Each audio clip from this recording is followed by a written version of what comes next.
What if one mission could decide the fate of thousands?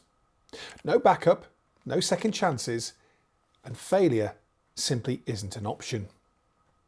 The Guns of Navarone isn't just a war film. It's one of the original impossible mission stories, a film built on tension, teamwork, and the constant threat of everything falling apart. But here's the real question. Does it still hold up today in a world of modern war epics?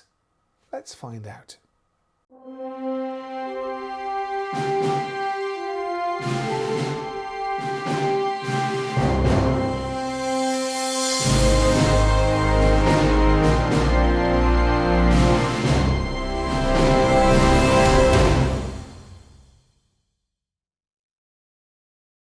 Set during World War II, the film follows a small Allied team sent on a near-suicidal mission.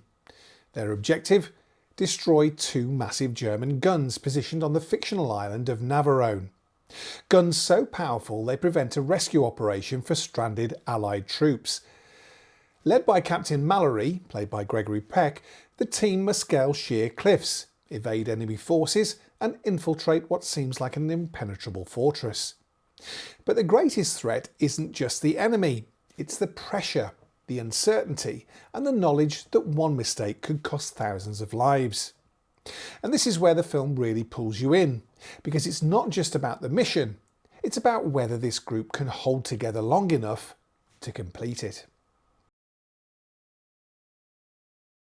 Gregory Peck brings a calm authority to Captain Mallory.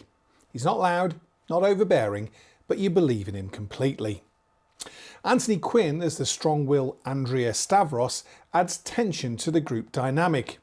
There's history between these characters and it shows. And then there's David Niven, whose quieter, more measured performance adds another layer entirely. Together they create a team that feels real, not perfect, not unified, but believable. Now, Gregory Peck initially felt miscast in this role and was reportedly unhappy with his performance, but over time it's become one of his most respected roles, proof that sometimes an actor's self-doubt doesn't match what audiences see.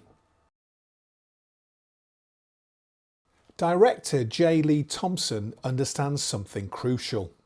Scale matters.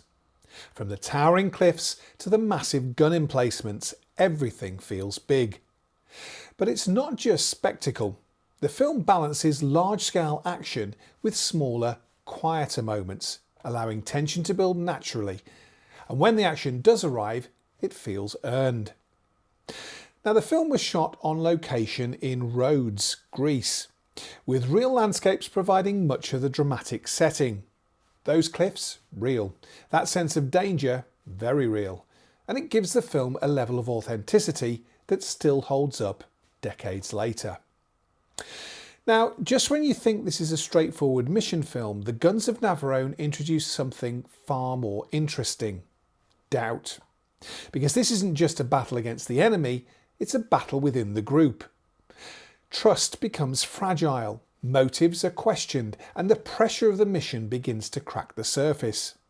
That internal tension is what elevates the film. It's not just about reaching the target, it's about whether the team can survive each other long enough to get there. The Guns of Navarone became one of the defining war films of its era. It set the template for countless mission-based films that followed, from ensemble war stories to modern action thrillers, because it understood something simple. The bigger the stakes, the more personal the story needs to feel. And by the time the mission reaches its climax, you realise it was never just about destroying the guns. It was about whether this group could overcome everything standing in their way, including themselves. This is a film that still works because it's built on strong foundations: character, tension and story. It doesn't rely on spectacle alone, it earns its moments, and that's why even today it remains one of the most effective war films ever made. So if you've never seen The Guns of Navarone, it's essential viewing, especially if you enjoy classic war films that balance action with character. And if you have, watch it again and see how much of the tension comes from the people, not just the mission. Now, if you enjoy classic cinema, please like, subscribe and join me next time for another movie review on Golden Age flicks. In the meantime, keep watching the classics and as always, keep the projector running.